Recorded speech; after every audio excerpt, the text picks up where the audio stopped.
Joining me right now is Democratic Congressman Steve Cohen of Tennessee. He sits on the House Judiciary Committee. Sir, it's good to have you with me. And you're against the Senate's health care bill, but is there anything in it that is a palatable version of what the House had passed?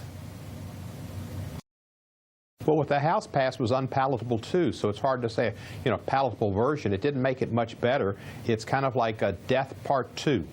It still puts 23 million people out of health care. It destroys Medicaid, which is for the disabled, seniors, poor, and pregnant mothers. It is a cruel bill. It continues all of the tax cuts for the wealthiest Americans on investment income and other income, and takes care of insurance company executives and companies with breaks for them, tanning bed companies, and medical device companies. It is a tax break for the rich, and it guts health care for the poor. It puts it off till 2018, but mostly after 2020, so these people can run for re-election and the president can run for re-election, and then they come in and they slaughter the American people's health care system. It's a deceptive, awful bill that shouldn't be called a health care bill. It's an entitlement for the rich and a political scam.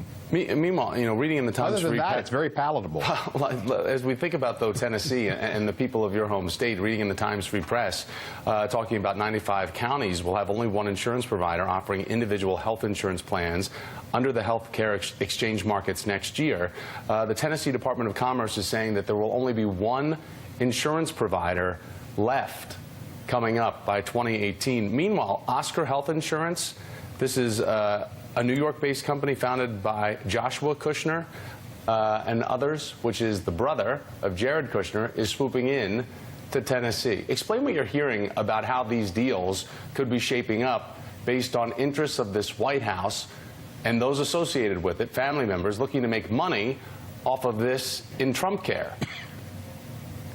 Well, firstly, the reason we only have one carrier is because our legislature didn't set up exchanges and make it easy for people to get into the exchanges, and the Republicans have been killing the Affordable Care Act from the beginning, so they would destroy it. Not putting the money into it, not assuring the insurance companies with high-risk corridors that they'd get support, and putting that money there. As far as Kushner and coming into Tennessee and other things, the Trumps are about greed and about Trumps. They judge people based on their net wealth, not on their values, not on their contributions to society or how they treat their fellow man.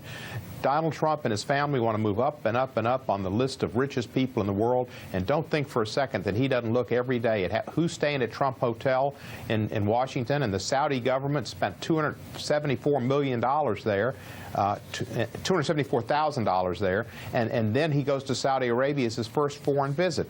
That's a violation of the Emoluments Clause. In New York City, same thing. He's got Abu Dhabi and China renting from him at Trump Tower. He has conflicts in 26 different nations. He's making money out of the presidency. It's called grifting, and it's an unbelievable tarnish put on our government and our presidency. It's all the other presidents, even James Buchanan and Millard Fillmore, would turn over in their graves. Ulysses Grant would do it. I mean, it's awful. Well, when we think about what you're going after here and the type of accusation that you're making, what are you doing? Because I know that you have joined nearly 200 Democratic members of Congress who joined a lawsuit against the president saying that he is violating the Emoluments Clause, must approve foreign gifts or payments to federal employees. Why not go through Congress? Why not go through Judiciary and the committee that you sit on? For one thing, I've asked the chairman of the Judiciary Committee and the chairman of my subcommittee, which is where I'm the ranking member on the Constitution, to have hearings on the Emoluments Clause. I did it yesterday. They have no interest. Instead, we had a hearing on lawyer advertising on drug cases. The previous week, we had lawyer attacks on robocallers. I mean, they are the robocall caucus. They're for any businesses making money and against trial lawyers who give relief to people who are harmed by defective merchandise, defective drugs, or robocalls that inconvenience you. We took Article 1, Section 9, the Emoluments Clause, that says the president is supposed to seek the approval of Congress before he takes any monies from a foreign government, a prince or a king, etc., and that's in the Constitution. We can't do anything in Congress, and we can't enforce it anyway. A court, and we filed suit, 199 members of Congress, we have standing, in the district court in D.C. to have the court look at it and declare and hopefully give an injunction to say that he must disclose his incomes and and ask Congress for consent to continue to take income from foreign governments. How do you think that this is going to work its way happen. into Robert Mueller and the special counsel's investigation? Is that what you're looking for here, and why you've taken it through outside legal channels? Well, we think, for one thing, it's a protection. It's a constitutional violation by Trump, and that needs to be dealt with. We take an oath to uphold the Constitution. So does he. And we're taking ours seriously and taking it to court to see what's going on and trying to find out. Now, in discovery, if we see his taxes and can find out something about where he's getting his income, it'll be very enlightening to the American public, and it's an important thing to have happen. And Robert Mueller will see it, too. And if Mueller sees it, it's another count that would be in any type of action against him for violating his duties.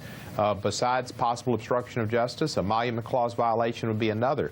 But we have a duty to uphold the Constitution. You know, your previous clip, you had the president saying off the cuff, well, you know, this is just a hoax if you want to know the truth. The truth is as alien from Donald Trump as is the natural color of his skin and his hair.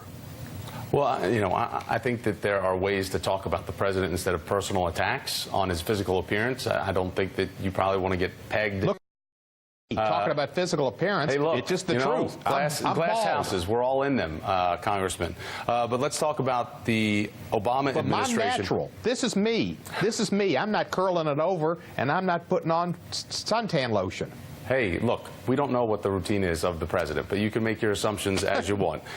We got this new report out of the Washington Post raising questions about the Obama administration's response to Russia and election meddling, saying that the president was alerted to this. Now, the president, Trump, is saying, why didn't Obama do more? Meanwhile, we don't know of any action that Trump is currently taking under his own administration other than try to ease sanctions that were imposed by the Obama administration. But, however, as a Democrat, are you disappointed in Barack Obama and his administration not doing more with the information that they had? I am indeed. I think they should have done more. I think somebody in the administration said they choked. You know, the president, kind of like James Comey, has a high moral rectitude. And he thought that getting involved and doing anything would make it look like he was interfering with the election, and didn't dream that Trump would win. He should have done it, and in retrospect, they know they should have done it. And I think the president just didn't. He's not an attack kind of guy, and has a high degree of rectitude, and they just backed off from it. And I'm sure they wish they would have gone further. They should have. They did take some action. It was the day that they had the Billy Bush tape come out of the president saying he could grab them and they would do anything, and he's such a star, and that took the news. And the news media didn't concentrate on the Russia interference with our election. Instead, it dealt with the improprieties and the statements, whether it was locker room talk or reality, of Trump. And so that they should have come back again.